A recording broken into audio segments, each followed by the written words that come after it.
परमेश्वर का धन्यवाद करते हैं आज के दिन के लिए।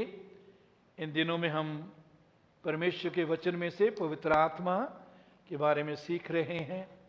मेरे जो अजीजों, परमेश्वर का वचन स्पष्ट रीति से बताता है कि पवित्र आत्मा एक व्यक्ति है।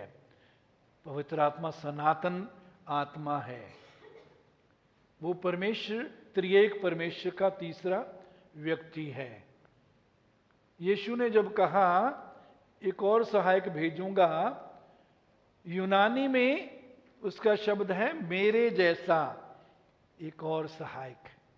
सो पवित्र आत्मा यीशु जैसा है। यीशु की तरह प्रेम करने वाला, दया करने वाला, क्षमा करने वाला और सहायता करने वाला, सुनने वाला पवित्र आत्मा है। मेरे अजीजों, तो दूसरा कुरिन्थियों 13-14 में आखिरी भाग में प्रभु का दास पौलुस कहता है, पवित्र आत्मा की सहभागिता तुम सबके साथ हो। ये सहभागिता जो शब्द हिंदी का है, यूनानी में वो शब्द है कोइनोनिया। कोइनोनिया, कोइनोनिया शब्द के कई अर्थ हैं। आप में से जो स्कूल जा चुके हैं उनको मालूम होगा कि ग्रामर में हम एक शब्द के कई कई शब्द देखते हैं। आपने याद भी किए होंगे ना, एक शब्द के कई कई शब्द। सो कोइनोनिया जो यूनानी का शब्द है उसके भी कई अर्थ हैं।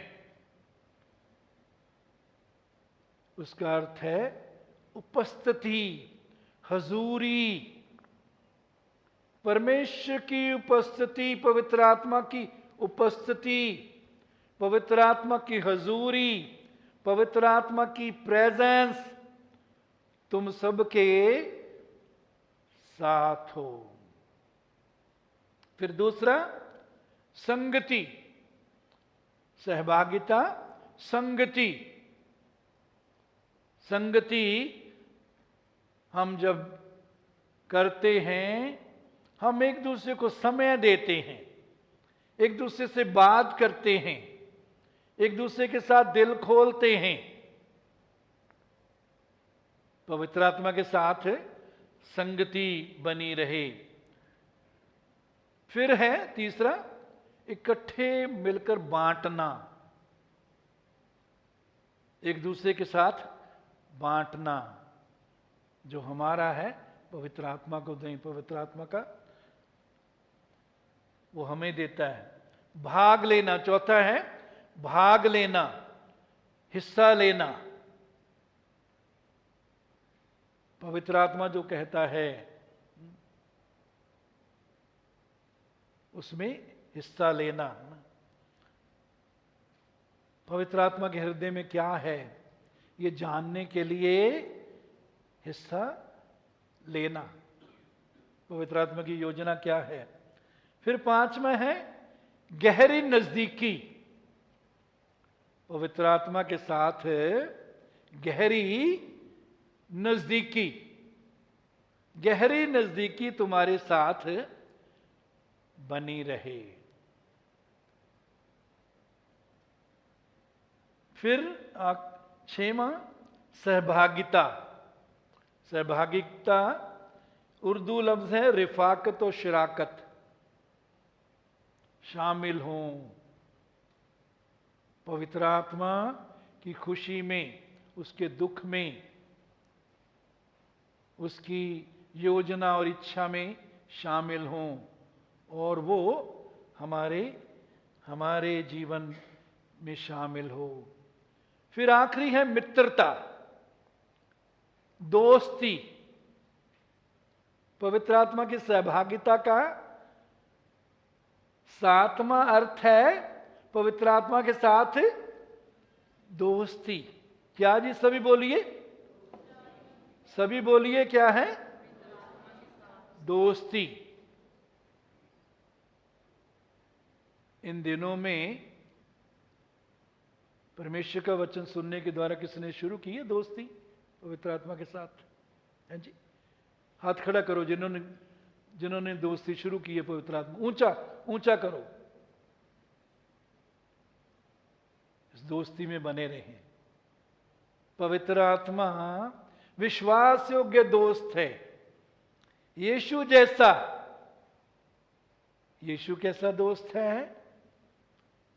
अपने मित्रों के लिए उसने जान दे दी। तो वफादार दोस्त है, विश्वास योग्य दोस्त है, उस पर हम भरोसा रख सकते हैं। उससे हम अपना दिल खोल के बात कर सकते हैं। दिल खोलें उसके साथ। वो अच्छा दोस्त है, विश्वास योग्य दोस्त है, प्यारा दोस्त है। तो पौलुस कहता है कि तुम्हारे साथ बनी रहे सहभागिता, ये संगति, ये दोस्ती, ये नजदीकी बनी रहे। मेरे अजीजों, हर चीज के दो हिस्से होते हैं, सिक्के के दो पहलू होते हैं। तो यहां दूसरा पहलू वो क्या है कि हमें भी पवित्र आत्मा के साथ संगति करने के लिए, सहभागिता करने के लिए, दोस्ती करने के लिए, नजदीकी बढ़ाने के लिए हमें भी कदम उठाना है। कदम सिर्फ उठाना ही नहीं, उस कदम में उसमें बढ़ते जाना है, उसमें बने रहना है। ये नहीं कि सिर्फ इतवार को छुट्टी होती है, इतवार को यहां 3 घंटे पवित्र आत्मा को दें। नहीं मेरे अजीजों, समय समय पर प्रतिदिन पवित्र आत्मा के साथ समय गुजारें, संगति करें, दोस्ती करें। जो दोस्त होता है उससे हम बात करते हैं। जो दोस्त होता है उसको देखकर हम प्रसन्न होते हैं, मुस्कुराते हैं।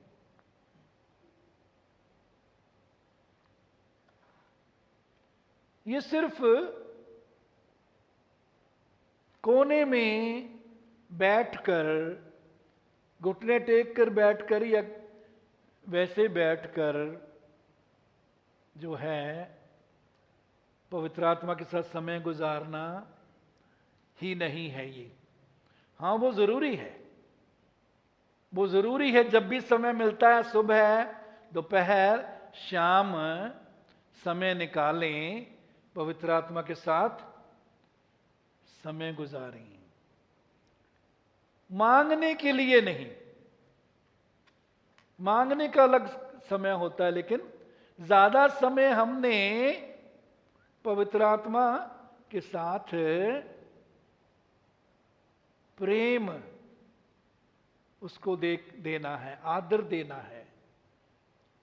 पवित्र आत्मा वो कहना, पवित्र आत्मा मैं तेरा स्वागत करता हूं या करती हूं अपने जीवन में। मेरे जीवन के हर क्षेत्र में तू राज कर, मेरे जीवन के हर क्षेत्र का तू, हर हिस्से का तू प्रभु बन, हर हिस्से पर तू राज कर, हर हिस्से को चला। मुझे तेरी अगुवाई की जरूरत है पवित्र आत्मा, मैं तेरा आदर करता हूं। पवित्र आत्मा हमारे सांस से भी ज्यादा हमारे करीब है। जितना करीब हमारा सांस हमारे करीब है, उससे बढ़कर पवित्र आत्मा हमारे करीब है। सो दिल खोल कर उससे बात करें। मेरे अजीजों, पहला कुरिन्थियों 6:17, जो प्रभु की संगति में रहता है उसके साथ एक आत्मा हो जाता है। उससे पहले वो वेश्या की उदाहरण देता है। जो वेश्या से संगति करता है उसके साथ एक तन हो जाता है, क्योंकि लिखा है वो दोनों एक तन होंगे। अगली आयत में कहता है जो पवित्र आत्मा से संगति करता है वो उसके साथ एक आत्मा हो जाता है। पुरुष स्त्री शारीरिक संबंध बनाते हैं तो पुरुष का जीवन स्त्री के जीवन में आता है और समय आने पर एक नया जीवन पृथ्वी पर आ जाता है। मेरे जीजो, पवित्र आत्मा के साथ संगति जब हम करते हैं उसके द्वारा परमेश्वर का जीवन हमारे अंदर आता है, उसके गुण हमारे अंदर आते हैं। आत्मा का फल जो यीशु का स्वभाव है, प्रेम, आनंद, शांति, कृपा, धीरज, विश्वास, नम्रता, संयम, ये यीशु का स्वभाव है, यीशु के गुण हैं।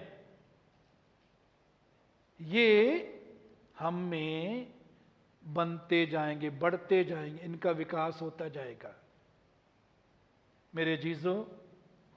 और उसके लिए जरूरी है हमें सीखना आराधना में प्रभु की उपस्थिति में ठहरना।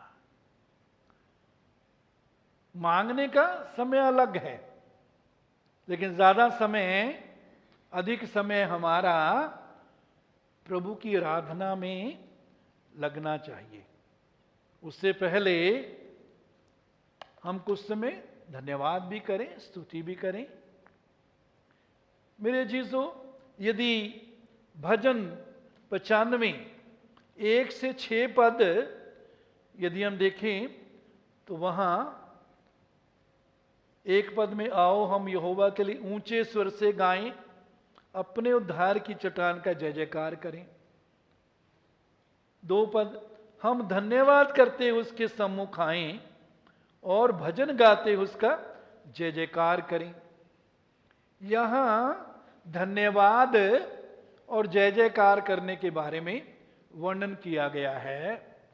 तो हमें आराधना से पहले प्रभु का धन्यवाद उसकी भलाइयों के लिए करना है, उसकी स्तुति करनी है।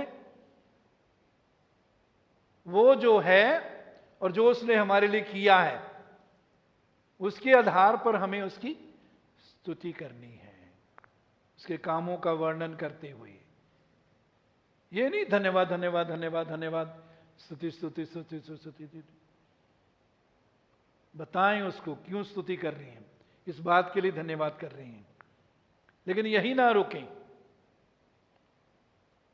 उसके आगे 6 पद में लिखा है, भजन 595 6, आओ हम झुककर दंडवत करें। दंडवत के लिए जो इंग्लिश शब्द है, let us worship God, let us बाउ down before him and worship him. आओ उसके आगे झुकें और उसकी आराधना करें, और आगे उसके सम्मुख आएं और भजन गाते हुए उसका माफ करना, और अपने कर्ता के सामने घुटने टेकें। 6 पद में आराधना हम देखते हैं, उससे पहले धन्यवाद स्तुति। धन्यवाद और स्तुति जो है वो आमतौर पर हम बोल के करते हैं, ताली बजा के भी करते हैं। उसमें ऐसा भी हो सकता है कि धन्यवाद तो हम कर रहे हैं, स्तुति तो हम कर रहे हैं, ध्यान हमारा रसोई में चला गया। आज मैंने दूध फ्रिज में नहीं रखा, बिल्ली ना पी जाए, दूध फट ना जाए। हमारे ख्याल, हमारा मन कहीं और भी जा सकता है, तो भी हम स्तुति कर रहे होते हैं ना।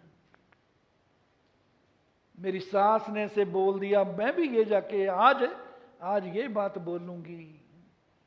ऐसा विचार मन में आ रहे हैं तो भी हम धन्यवाद स्तुति कर सकते हैं। कहने का मतलब क्या है, स्तुति आराधना में जरूरी नहीं है कि हमारी आत्मा, हमारा जो है मन पूरा उसमें लगा हुआ है, लेकिन आराधना जो है उसमें फर्क है। आराधना और स्तुति, आराधना में धन्यवाद और स्तुति और आराधना में क्या फर्क है?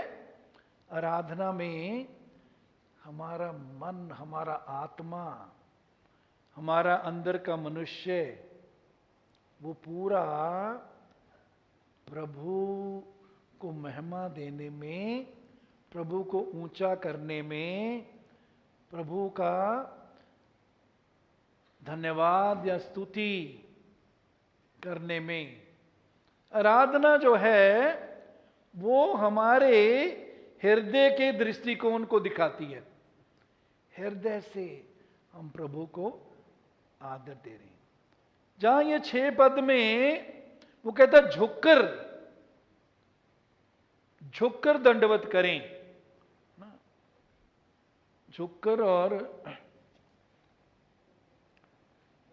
झुककर दंडवत करें, उसके सामने घुटने टेकें। घुटने टेकने का या झुकने का मतलब क्या है? प्रभु मैं तुझे ऊंचा करता हूं, मैं अपने आप को तेरे नीचे करता, तू मेरे जीवन में ऊंचा हो। घुटने टेक कर हम उसको आदर देते हैं। यदि घुटने नहीं टेके जाते कोई बात नहीं, लेकिन ये हृदय दिल के नजरिया जो है वो आराधना में जुड़ा होता है। इसका मतलब ये नहीं कि धन्यवाद और स्तुति इतनी महत्वपूर्ण नहीं, इतनी जरूरी नहीं है। नो, धन्यवाद और स्तुति हमें प्रभु की आराधना करने के लिए तैयार करती है। धन्यवाद और स्तुति अपनी जगह जरूरी है। क्यों? क्योंकि वो आराधना करने के लिए हमें तैयार करती है, तो उसकी अपनी जगह है, अपना महत्व है।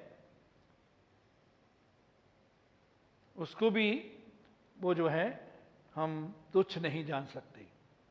लेकिन आराधना के बिना हम पवित्र आत्मा के साथ संगति नहीं कर सकते। आराधना में जब हम होते हैं, पूरे हृदय, पूरा हमारा व्यक्तित्व, कैसा दृष्टिकोण होता है कि प्रभु तू महान है, तेरे जैसा और कोई नहीं, मैं तुझसे प्यार करता हूं, मैं तुझे आदर देता हूं, मेरा जीवन तेरा है प्रभु, तू मेरे जीवन का स्वामी है, मुझे अपने जीवन पर अधिकार नहीं, ये जीवन तेरा है, तू इस जीवन पर अधिकार कर, तू कितना सुंदर है, तू कितना महान है, तू दयालु है। उसमें हृदय जुड़ा होता है। स्तुति में और आराधना में यही फर्क है। जब आपका हृदय जुड़ जाए तो उसका मतलब है आप आराधना में हैं। कई बार बहुत जल्दी स्तुति जब हम गाते हैं, कई बार बहुत जल्दी ही थोड़ी सी स्तुति जब हम करते हैं तो हम आराधना में प्रवेश कर सकते हैं। आंसू बहने लगेंगे ना। दिल परमेश्वर के प्रेम से भर जाता है। परमेश्वर की महानता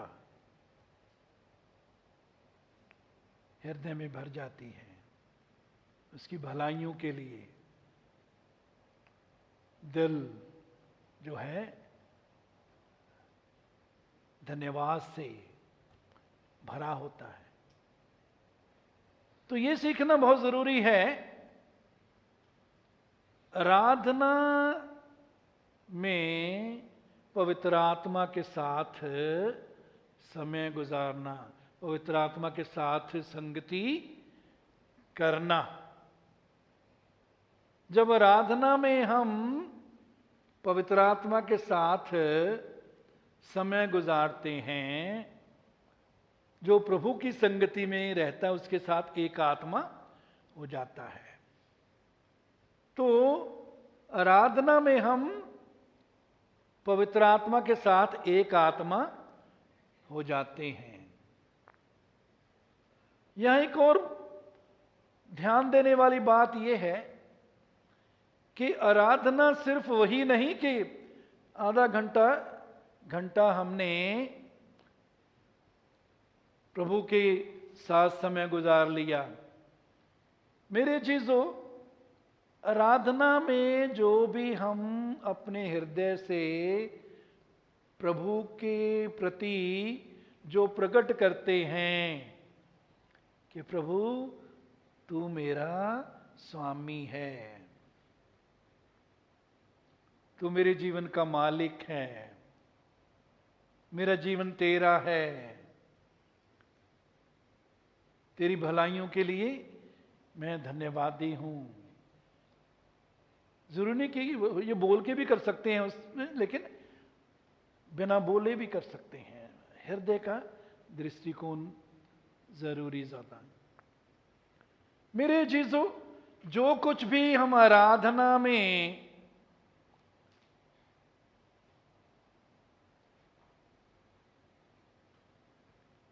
अपने हृदय के दृष्टिकोण के द्वारा प्रभु को आदर देते हैं, ऊंचा करते हैं, वो सब कुछ जब हम दूसरों से बात करते हैं, हम काम करते हैं, दूसरों से व्यवहार करते हैं, तो उसका असर वहां दिखना चाहिए। तभी तो है हम उसके साथ एक आत्मा होंगे। वो एक आत्मा होना सिर्फ उसी समय नहीं जब आराधना कर रहे हैं, जब हम दूसरों के साथ बात कर रहे हैं उस समय भी दिखना चाहिए कि हम प्रभु की आराधना करने वाले हैं। हमारी बातों के द्वारा, हमारे कामों के द्वारा, हमारे व्यवहार के द्वारा प्रकट होना चाहिए, दिखना चाहिए कि हम प्रभु की आराधना करने वाले लोग हैं। तो उसके साथ एक आत्मा होने का असर जो है, वो जब उठते हैं आराधना में से, उसके बाद पूरा दिन हमारे अंदर और हमारे अंदर से उसका असर होना चाहिए। इसके लिए जरूरी है सीखना अपने आप का इनकार करना। यीशु मसीह ने इसलिए कहा, जो मेरे पीछे आना चाहे अपने आप का क्या करे, इनकार करे और सलीब उठाकर मेरे पीछे चले। अपने आप का इनकार। यीशु के पीछे चलना चाहते हैं? कितने चलना चाहते हैं? हाथ खड़ा करें। अब सवाल करिए अपने आप से, क्या आज तक आपने अपने आप का इनकार कर दिया? या जैसा आप चाहते हैं, जैसा प्रभु के पास आने से पहले जीवन गुजारना चाहते थे, वैसे ही आ जाए? मैं क्यों सुनूं, मैं क्यों झुकूं, मैं क्यों चुप रहूं? मैं कोई घाटा? मैं दिखा दूंगा कि मैं क्या हूं।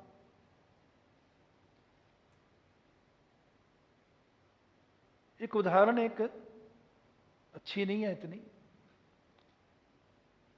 है भी एक प्रभु के सेवक की। एक प्रभु के सेवक थे, उनका किसी से झगड़ा हो गया।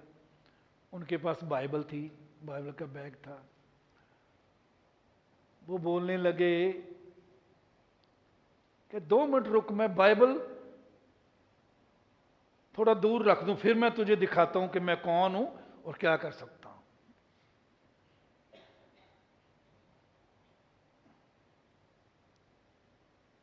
जो प्रभु की संगति में रहता है उसके साथ एक आत्मा हो जाता है। अगर इनकार करना नहीं चाहते तो यीशु के पीछे चल नहीं सकते।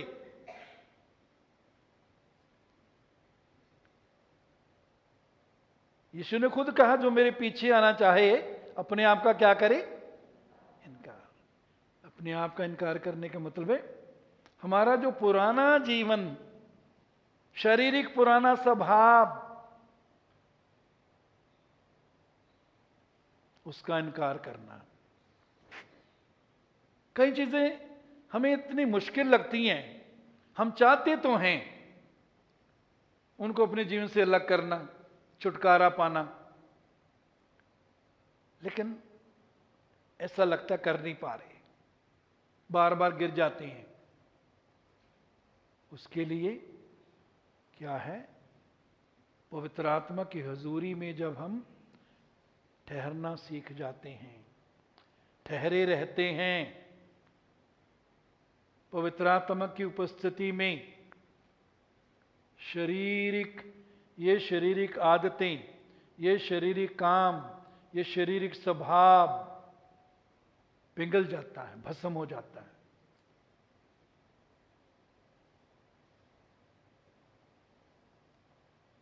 हम सब के जीवन में कभी ना कभी ऐसी परीक्षाएं आती हैं जिन पर जीत पानी हमें मुश्किल लगती है। निर्णय करें, इच्छा होनी चाहिए कि मैं बदलना चाहता हूं, मैं यीशु जैसा बनना चाहता हूं, मैं जय पाना चाहता हूं, शारीरिक सोच पर, शारीरिक कामों पर, शारीरिक व्यवहार पर। मैं जैसा हूं ऐसा नहीं रहना चाहता, मैं बदलना चाहता हूं। तो हम पवित्र आत्मा की उपस्थिति में रहेंगे, पवित्र आत्मा हमें बदलेगा। पवित्र आत्मा हमें क्या करेगा जी? बदलेगा, है ना। इच्छा हमारे अंदर होनी चाहिए। फिर इच्छा के साथ साथ जो है पवित्र आत्मा से सहायता मांगना। वो निर्बलता में हमारी क्या करता है? सहायता करता है। किसी भी तरह की कमजोरी उसमें हमारी मदद करता है। मेरे अजीजों, उसके बाद हम देखेंगे कि पवित्र आत्मा के साथ आत्मा में एक होना आराधना के द्वारा, और इसके साथ साथ एक और बात भी,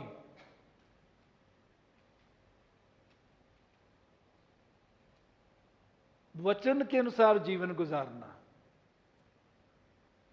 अगर हम वचन के अनुसार जीवन नहीं गुजारते, वचन में बने नहीं रहते, तो पवित्र आत्मा के साथ संगति, गहरा संबंध जो है हम कायम नहीं रख सकते। यीशु मसीह ने जो तंग रास्ते की बात की ना, तंग रास्ता जिंदगी को पहुंचाता है। तंग रास्ते में चलने का फैसला करें, प्रभु मदद करता है। दुनिया के ज्यादा लोग, सभी लोग, दुनिया भी जितने भी है, खुले रास्ते पर चलना चाहते हैं जहां आसानी से चल सकें। मेरे अजीजों, बहुत से उसके लाभ और आशीषें हैं। पहला लाभ और आशीष हम देखते हैं इफिसियों 3 अध्याय 16 पद। इफिसियों 3 अध्याय 16 पद। पवित्र आत्मा के साथ जब हम एक होकर चलते हैं, जीवन गुजारते हैं, इफिसियों 3:16 में लिखा है, वो अपनी महिमा के धन के अनुसार तुम्हें यह दान दे कि तुम उसके आत्मा से अपने भीतरी मनुष्यत्व में सामर्थ पाकर बलवंत होते जाओ। यहां पौलुस क्या कहता है कि उसके आत्मा के द्वारा, पवित्र आत्मा के द्वारा तुम्हारा अंदर का जो मनुष्य है, या तुम्हारा आत्मा जो है, तुम्हारा हृदय जो है, तुम्हारा जो असली मनुष्य है, वो पवित्र आत्मा के द्वारा क्या होता है जी? मजबूत। क्या होता है? बलवंत होते जाओ। आत्मा से अपने भीतरी मनुष्यत्व में सामर्थ पाकर बलवंत होते जाओ। पवित्र आत्मा हमारी आत्मा को, हमारे अंदर के मनुष्य को, जिसको गुप्त मनुष्य भी कहा जाता है, क्योंकि वो बाहर दिखता नहीं, बाहर से तो हमारा शरीर ही दिखता है, वही हमारा वास्तविक जीवन है। वो कैसे बलवंत होगा? पवित्र आत्मा के द्वारा। कैसे पवित्र आत्मा बलवंत करेगा? जब उसके साथ हम समय गुजारेंगे, उसके साथ संगति करेंगे, गहरा संबंध बनाएंगे, दोस्ती करेंगे, दोस्ती में बने रहेंगे, तो क्या होगा? हमारा आत्मा मजबूत हो जाता जाएगा, बलवंत होता जाएगा, ताकतवर होता जाएगा। जब हमारा आत्मा ताकतवर होता है, तो शरीर पर, शरीर के विचारों पर, शरीर के कामों पर, शरीर के व्यवहार पर, शारीरिक सोच पर हम का मतलब जो हमारा आत्मा है, वो उस पर आसानी से जीत पा लेता है। दूसरे शब्दों में, हमारा आत्मा हमारे शरीर को आसानी से गिरा देता है। ये बहुत जरूरी है कि पवित्र आत्मा के साथ हम समय गुजारना सीखें, ताकि हमारा आत्मा क्या हो जाए? मजबूत हो जाए, ताकि हम शरीर पर जीत पाएं, जय पाएं। बहुत से विश्वासियों के जीवन में 5 साल, 10 साल, 20 साल हो गए होते हैं, लेकिन अभी तक सोच उनकी शारीरिक होती है। उनके मुंह से शारीरिक बातें निकलती हैं, उनके मुंह बता देता है, जो यीशु ने कहा, जो हृदय में अंदर भरा है वही मुंह पर आता है। जो हम बोलते हैं, जो हम व्यवहार करते हैं, उससे दिख जाता है, पता लग जाता है कि हमारा आत्मा मजबूत है या शरीर ही मजबूत है हमारा। प्रभु की इच्छा के अनुसार जीवन गुजारना है, तो हमारे आत्मा को मजबूत करना जरूरी है। प्रभु को महिमा देने वाला जीवन गुजारना है, प्रभु की सेवा करनी है, दूसरों के लिए आशीष बनना है, तो उसके लिए अपने आत्मा को मजबूत बनने दें। कैसे बनेगा? पवित्र आत्मा के साथ संगति करने के द्वारा, पवित्र आत्मा की सुनने के द्वारा, पवित्र आत्मा जो वचन कहता है, पवित्र आत्मा भी उसके साथ सहमत होता है। तो वचन में बने रहने के द्वारा पवित्र आत्मा जो हमें वचन के अनुसार अगुवाई करता है, तो आराधना में ही समय गुजारना, संगति करना ठीक है, बहुत जरूरी है, लेकिन बाद में भी, आगे पीछे भी आत्मा की अगुवाई में चलना सीखना है, वचन में बने रहना सीखना है। मेरे अजीजों,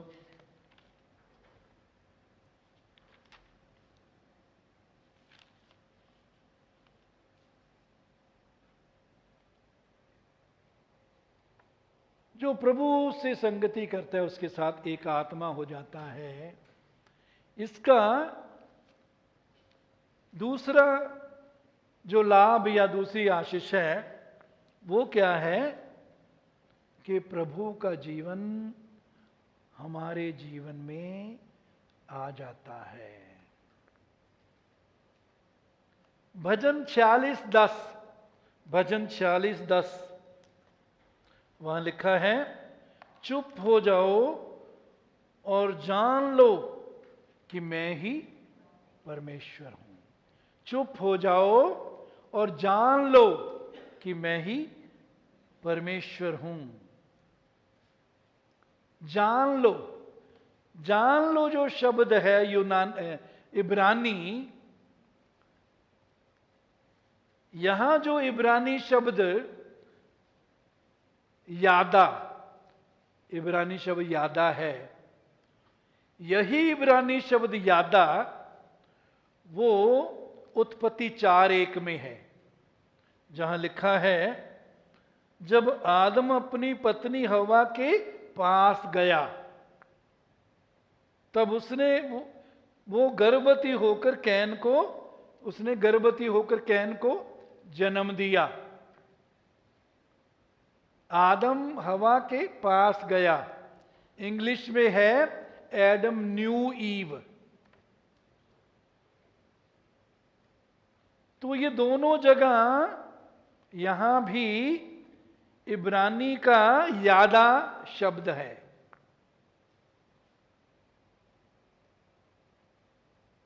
आदम हवा के साथ जब उसने शारीरिक संबंध बनाया, वो एक तन हो गए, तो आदम का जीवन हवा में आया, उसके द्वारा कैन का जन्म हुआ। इसी तरह मेरे अजीजों, कहते चुप हो जाओ और शांत हो जाओ और जान लो कि मैं ही परमेश्वर हूं। जब हम प्रभु की उपस्थिति में, आराधना में चुपचाप प्रभु के साथ, पवित्र आत्मा के साथ एक आत्मा हो जाते हैं, पवित्र आत्मा के साथ संगति करते हैं, तो परमेश्वर का जीवन, पवित्र आत्मा का जीवन हमारे जीवन में आता रहता है। हम अपने आप को बदल नहीं सकते, हम अपने आप को बदल नहीं सकते।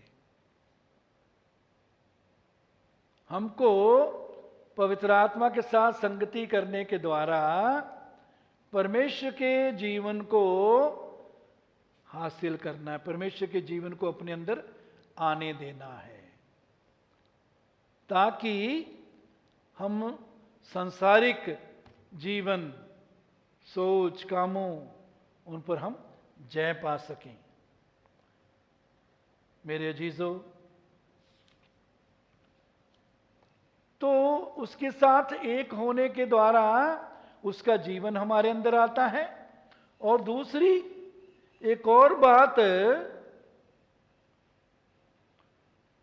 हम और समझें, लूका 4:1 में लिखा है, लूका 4:1, यीशु पवित्र आत्मा से भरा हुआ यरदन से लौटा। यीशु पवित्र आत्मा से भरा हुआ यरदन से लौटा। आप नोट कर लीजिए, अगर नहीं मिला कोई बात नहीं, बाद में पढ़ लेना, नोट कर लीजिए। 4:14 में, लूका 4:14 में क्या लिखा है? यीशु आत्मा की सामर्थ्य से भरा हुआ गलील को लौटा। 4:1 में क्या लिखा है? यीशु पवित्र आत्मा से भरा हुआ यरदन से लौटा। जब बपतिस्मा लेकर पानी से ऊपर आया, पवित्र आत्मा कबूतर की तरह उस पर उतरा और ठहरा रहा, और वहां से यीशु पवित्र आत्मा से भरा हुआ आया। और जब वो 40 दिन जंगल में आत्मा की अगुवाई में वो चलता फिरता रहा, चाहा, और जो कुछ भी पवित्र आत्मा ने उसको कहा वही उसने किया। पवित्र आत्मा के साथ संगति की, पवित्र आत्मा के साथ समय गुजारा। तो 4:14 में क्या लिखा है? यीशु आत्मा के सामर्थ्य से भरा हुआ गलील को लौटा। यीशु ने जब पवित्र आत्मा के साथ संगति की, पवित्र आत्मा के साथ एक आत्मा हो गया, तो यीशु पवित्र आत्मा की सामर्थ्य से भर गया। पवित्र आत्मा और पवित्र आत्मा की सामर्थ्य से भरना दोनों अलग अलग फर्क हैं, दोनों में फर्क है।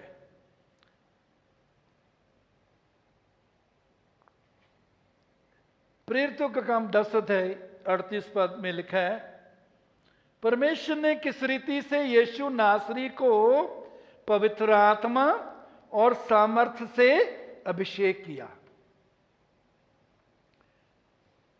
यीशु को पवित्र आत्मा से अभिषेक किया और सामर्थ्य से अभिषेक किया। पवित्र आत्मा से कब अभिषेक हुआ? जब बस में पानी से ऊपर आया, कबूतर की नहीं पवित्र आत्मा उस पर उतरा, उस समय पवित्र आत्मा से अभिषेक किया। और जंगल में जब यीशु 40 दिन 40 रात रहा, उसके बाद वो आत्मा, पवित्र आत्मा से अभिषेक किया गया। तो दोनों फर्क हैं, आत्मा से भरना और सामर्थ्य से भरना। जब हम पवित्र आत्मा की उपस्थिति में रहते हैं, बने रहते हैं, एक आत्मा हो जाते हैं, खामोशी से ठहरे रहते हैं, मेरे अजीजों, तो क्या होता है? उसके अंदर से सामर्थ्य निकलती है। हबकुक 3:4 पद, हबकुक 3:4 पद, यहां लिखा है, उसकी ज्योति सूर्य के तुल्य थी। परमेश्वर की ज्योति सूर्य के तुल्य थी, उसके हाथ से किरणें निकल रही थी। बेटे सुनो, इसको ना देखो, सुनो, नोट कर लो, बाद में पढ़ना, क्योंकि अगर यही देखते रहोगे ना सुन नहीं सकोगे पूरा। तो उसके हाथ से क्या निकल रही थी जी? किरणें। उसके हाथ से क्या निकल रही थी? परमेश्वर के हाथ से किरणें निकल रही थी, और इनमें उसका सामर्थ्य छिपा हुआ था।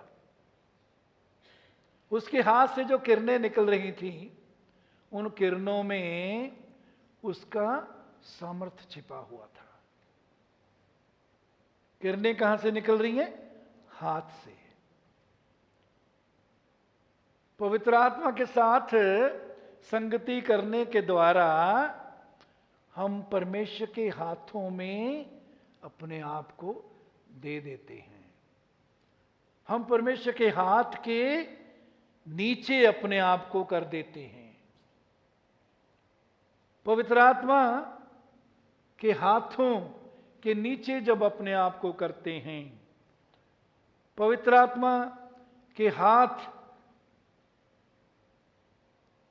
में हम बने रहते हैं, तो उसमें से सामर्थ्य निकलती है। जब पवित्र आत्मा तुम पर आएगा तुम क्या पाओगे? सामर्थ्य पाओगे। यहां भी हम देखते हैं पवित्र आत्मा और सामर्थ्य दोनों अलग अलग हैं। पवित्र आत्मा और सामर्थ्य दोनों अलग अलग हैं। पवित्र आत्मा सामर्थ्य नहीं लेकिन सामर्थ्य देता है। पवित्र आत्मा से सामर्थ्य निकलती है। और मेरे जीजो, इफिसियों 6 अध्याय 10 पद, यहां प्रभु का दास क्या कहता है? प्रभु में और उसकी शक्ति के प्रभाव में बलवंत बनो। क्या कहता है जी? प्रभु में और उसकी शक्ति के प्रभाव में बलवंत बनो। प्रभु नहीं चाहता कि विश्वासी लोग, हम विश्वासी कमजोर रहें।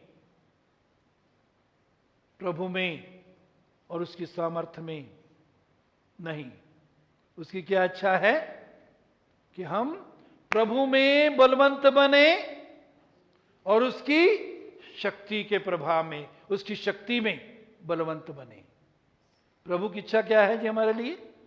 कि हम प्रभु में बलवंत बने और उसकी शक्ति में बलवंत बने, ताकि हम शैतान पर जय पाकर चलें, ताकि हम शारीरिक सोच, शारीरिक विचार, शारीरिक व्यवहार, शारीरिक कामों पर जय पाकर चलें, ताकि हम संसार पर जय पाकर चलें। जो परमेश्वर से उत्पन्न हुआ वो संसार पर जय पाता है। उसके लिए जरूरी है कि हम बलवंत बने रहें, प्रभु में और उसकी शक्ति में बलवंत बने, शक्ति के प्रभाव में। उसकी शक्ति का प्रभाव हमारे अंदर से दिखने पाए। जो प्रभु की संगति में रहता है उसके साथ एक आत्मा हो जाता है। पवित्र आत्मा के हाथों से किरणें निकलती हैं और उसमें उसका सामर्थ्य है। इसका मतलब यह नहीं कि हम अब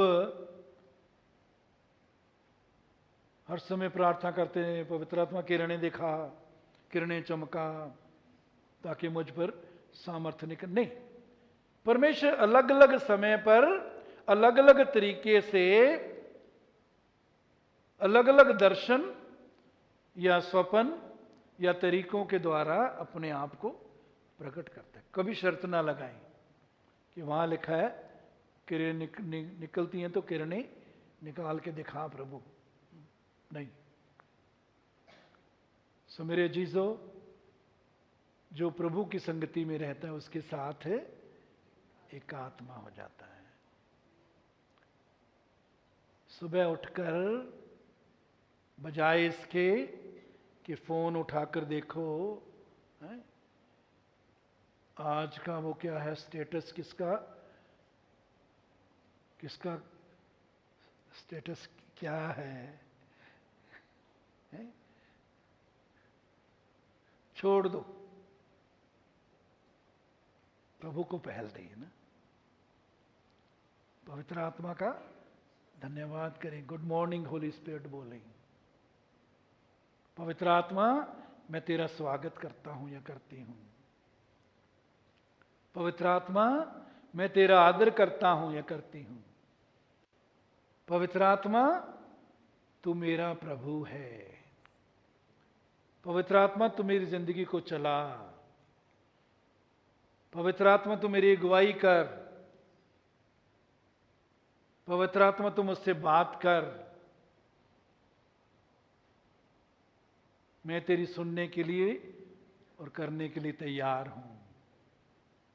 पवित्र आत्मा तू मुझे बदल, मुझे यीशु जैसा बना। कुछ नहीं मिलेगा अब। ये जो काम हम करते हैं टीवी पर या इस पर मोबाइल पर, कितना कितना समय लगाते हैं। छोड़ दें, इसको त्याग दें। इससे कोई आपको आशीष नहीं मिलती, लाभ नहीं मिलता। ये वो भार है। हो सकता है आप कहीं जी हम तो सामाजिक देखते हैं, संसार में जो हो रहा है वो पता लगना चाहिए, हम कौन सा गंदी इसमें चीजें देखते हैं। हो सकता है वो अपने आप में गंदगी नहीं है, लेकिन वो भार है। प्रभु का सेवक क्या कहता है इब्रानियों में, हर एक उलझाने वाले पाप और हर एक भार और उलझाने वाले पाप को दूर करके उस दौड़ में धीरे से दौड़े। भार आपको मसीही जीवन की दौड़ में दौड़ने से रोक देता है या स्लो कर देता है।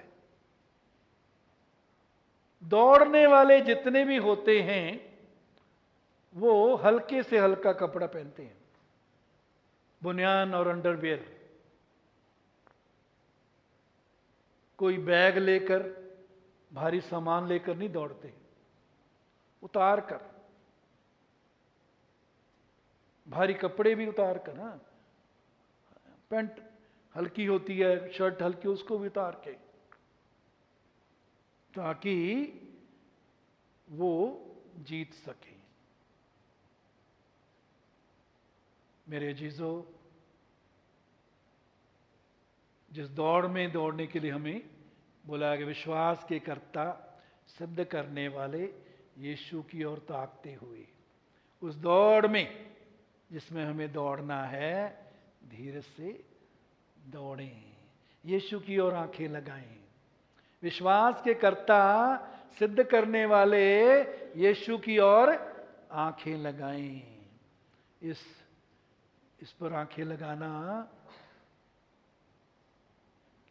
मोबाइल पर आंखें लगाना बंद कर दें। सिर्फ जब जरूरत है तो इस्तेमाल करें।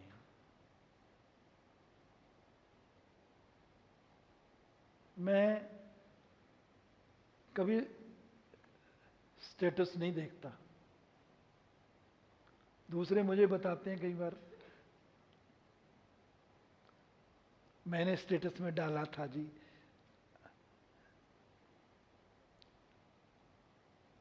और जो कुछ भी हम देखते हैं, चाहे वो मजाक का है या कुछ भी है, समय कीमती है। समय क्या है जी? समय धन है। समय वो धन है जिसका प्रभु हमसे हिसाब लेगा। एक को 1 तोड़ा दिया है, दूसरे को 2, तीसरे को 5, 1, 5, 10 दिए।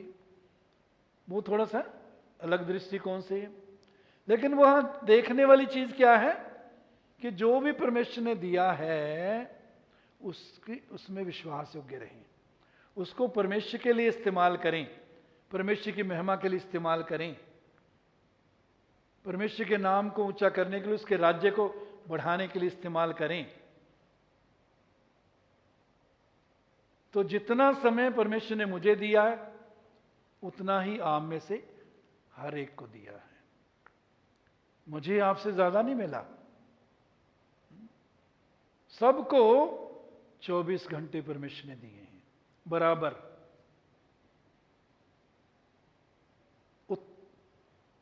बेस्ट इस्तेमाल करें समय का। समय का बेस्ट इस्तेमाल करना सीखें। गप्पे लड़ाना, इधर उधर जाके दूसरों की बुराई पता करना कि किसके साथ क्या बुरा हुआ है, किसने क्या बुरा बोला है, छोड़ देना आदतों को, कुछ नहीं मिलेगा इनसे। ये भार बना हुआ है जो आपको बढ़ने से रोकता है। इनसे तौबा करें, आगे बढ़ें। आइए सब खड़े हो जाएं।